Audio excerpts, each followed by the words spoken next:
Hello everyone, welcome to Anna's Learning Corner. I hope that you all are doing great and having fun in learning English. If not, then you are at perfectly right place. So today we are going to talk about the most common problem that the most speakers face in speaking English, and that is grammar.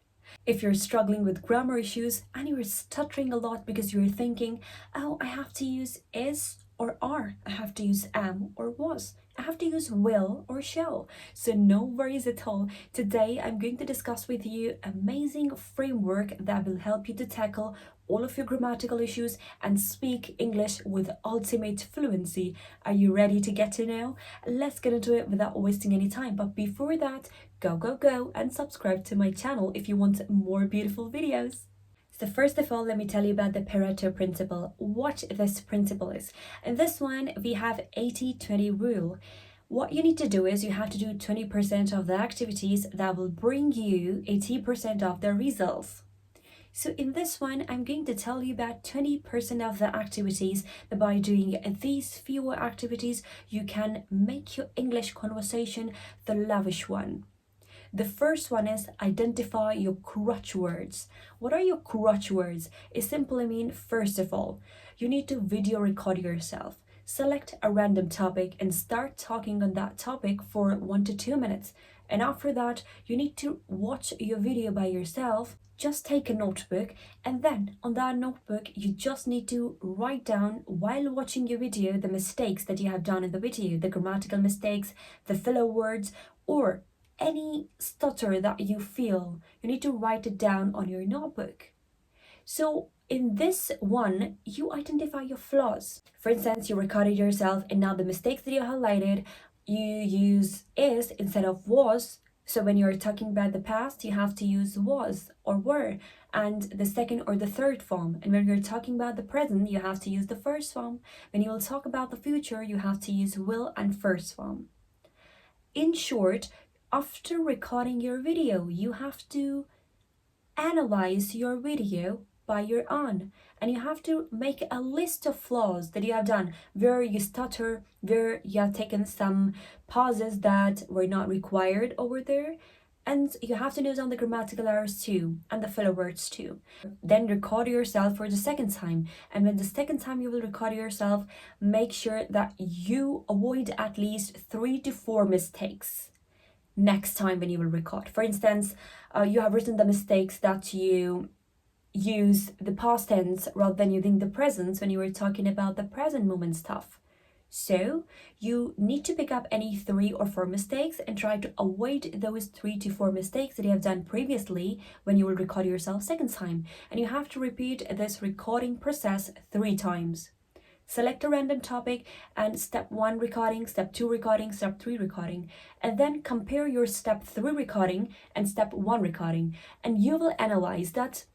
You will see the improvement in your third and first recording. If not, then keep on trying. Second one is focus on the core grammar. This technique I'm suggesting you that actually give you the optimized results, and that will make your conversation in a short duration of time amazing one. So focus on the core grammar. By core grammar, I simply means SVO, the basic sentence formula, that is subject, verb, and object. If you want to get to know about the basic grammatical understanding, then you can watch a video somewhere here. And the basic grammar like past, present, and future, plus modal verbs. These are just enough to speak English with accuracy. Most of the students ask this question that grammar is necessary because when native speakers talk, so they don't bother about the grammar. It's tempting for us when we are so much focused on the grammar. Just remember one thing. We are not native English speakers.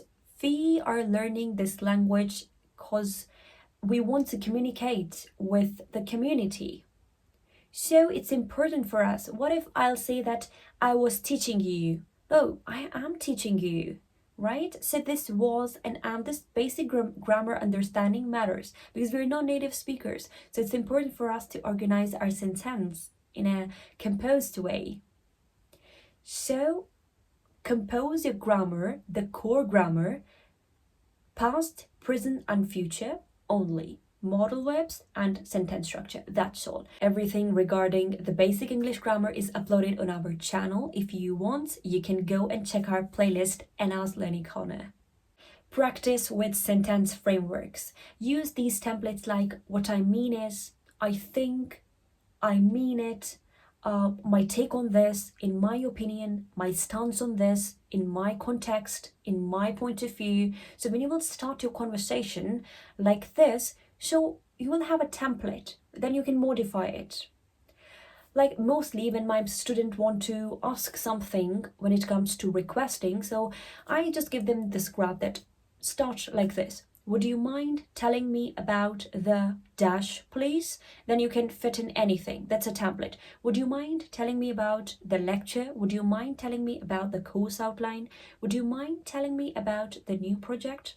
Try to talk in frameworks. Try to talk through template phrases. It will help you a lot to become more fluent in short duration of time. These are the practical steps that I've suggested you. What was the first one? Let's repeat. Identify your crutches. Second one, make sure that you understand the core grammar. And third one, practice with frameworks or template phrases.